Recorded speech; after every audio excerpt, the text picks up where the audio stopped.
O'zbekiston Respublikasi Prezidentining farmoni Yangi O'zbekiston shon-shuhratini xalqaro miqyosda yuksaltirishga qo'shgan ulkan shaxsiy hissasi mamlakatimizda shaxmatni keng ommalashtirish, ayniqsa yoshlar o'rtasida ushbu sport turini targ'ib etish va navqiron avlod qalbida milliy g'urur, vatanga muhabbat va sadoqat tuyg'ularini kamol toptirish borasidagi katta xizmatlari, shuningdek Kiprda o'tkazilgan Xalqaro shaxmat federatsiyasi nomzodlar turnirida o'zining yuksak intellektual salohiyati, professional mahoratini yaqqol namoyon etib, dunyoning eng kuchli grossmeysterlari orasida rekord natijalar ko'rsatgani va muddatidan oldin g'oliblikni qo'lga kiritgani uchun shaxmat bo'yicha O'zbekiston milliy terma jamoasi a'zosi Sindarov Javohir Sanjarbekevich mehnat shuhrati ordeni bilan mukofotlansin.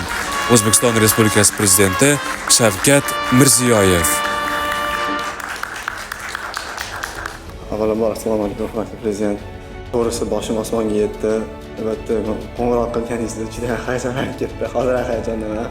Har bir yutug'imizni har qanday shu kichkina bo'ladimi, katta bo'ladimi, siz o'zingiz har doim qo'llab-quvvatlab turasiz. Bu barcha sportchilarimizga, xususan o'zimga, shaxmatchilarga alohida ishonch beradi. Men ushbu musobaqadan so'ng yopilish marosimidan keyin o'zimni shu o'zbek yurti o'g'loni ekanligimdan faxrlanib ketdim. Ko'zlarimga yosh kelib ketdi, chunki shunday nufuzli musobaqada chiqishi o'zi oson bo'lmadi, lekin chiqqandan keyin butun dunyoga o'zbek o'g'lonlari nimaga qodirligini ko'rsatdi. Buni hammasini tagida albatta sizni qo'llab-quvvatlab turishingiz, sizni shu siyosatingiz, sportga, yoshlarni hamma taraflama rivojlanishiga qaratayotgan e'tiboringiz turibdi. Agar siz ruxsat bersangiz, shu Kiprdan olib kelgan kichkinagina sovg'am, ya'ni shu kubogimni sizga topshirsam, ushbu kubok boshlanishi va nasib bo'lsa, tojni ham olib kelganda sizni qo'lingizga topshiraman.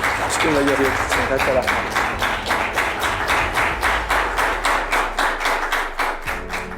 Niyatlarni amalga oshib, qahramonimiz albatta tojni ham olib keladi. Nimaga desangiz, niyatimiz xolis, mehnatimiz namoyon va mana shunday buyuk farzandlarimiz bor. Biz hech qachon rejalarimizdan orqaga qaytmaymiz va dunyo hamjamiyatiga Xorazmiy bobomiz, Beruniy bobomizni mehnatlarini amalda albatta ko'rsatamiz. Zohir farzandim yana bir marta tabriklab, sihat salomatlik tilab, butun O'zbekiston faxri, g'ururisan. Mana shuni hech qachon unutmagin.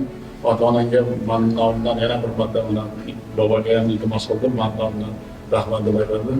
Albatta mana shunday farzandni tarbiya qilish bu juda katta jasorat, matonat, tinimsiz mehnat. Sog' omon bo'linglar.